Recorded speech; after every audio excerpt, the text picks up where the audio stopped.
Hey race fans, Jason here with a man from St. Paul, Minnesota, talking road racing, Bill Collins, who is a national points champion in the SCCA. Congratulations, Bill. Thanks, Jason. Glad to be here.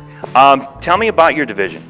Hey, I race a Corvette. It's an 0406 in the Touring 2 class in Sports Car Club of America. We race against other Corvettes, of course, Mustangs, Camaros, Porsches, BMWs, Pontiac Solstice, Mitsubishi Evos, all kinds of cars in my class.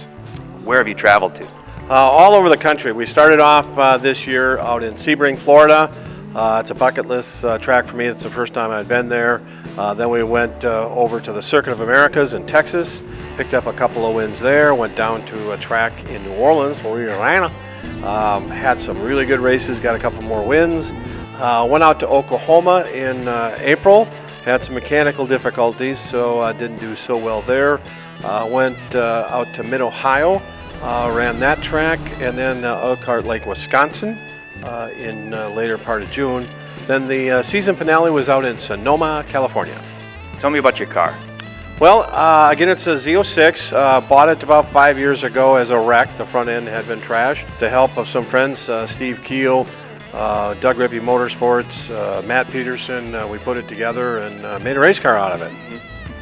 I know that you do a lot of traveling and you don't have time to do a lot of testing, but you use racing simulators to help you with the racing, similar to simulators that you use at the truck driving school. Yeah, absolutely. There's a real connection there.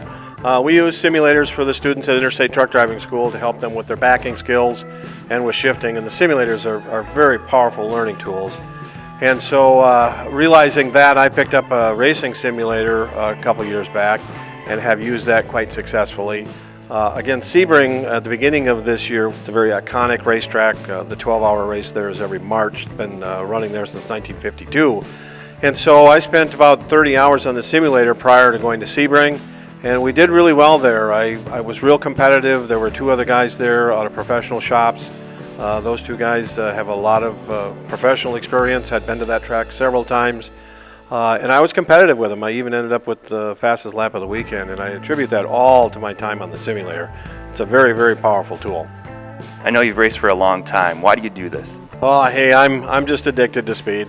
Been racing since I was 17 years old, primary road racing. In fact, I started ice racing. That was my first introduction to racing way back when. And then did a lot of road racing through the 70s, a little bit in the 80s. About 10 years ago, I got involved in circle track, did that for about a half a dozen years. And boy, that's a whole different world, as you well know. But I found my way back to road racing here several years ago, and it's really great to be able to run with the Sports Car Club of America. It's a real family atmosphere, and I love traveling around the country, and I've got friends all over the country as a result. And I know there's a lot of people you'd like to thank. Yeah, you know, first of all, my wife, Melissa, she knew what she was getting into when she married me many years ago. And she's been continually real supportive of what I do, and I truly appreciate that. Doug Rippey Motorsports, Todd Cleesby's the head mechanic out there, Doug Rippey himself. Those two guys really put a nice piece together for me, and we bring it back to them between races to do prep work. They do a great job. Steve Keel, again, has traveled with me to every race over the last 2 years. Couldn't have done it without him. He's retired from the state of Minnesota, so he's able to take the time to do it. I really appreciate his help. Mark Sanders from the Truck Driving School has helped out a couple tracks. Daryl Peterson has come out a couple of times. Towards the end of the year, Steve and Sandy Carter came out, helped out. So that really helped towards the end of the year.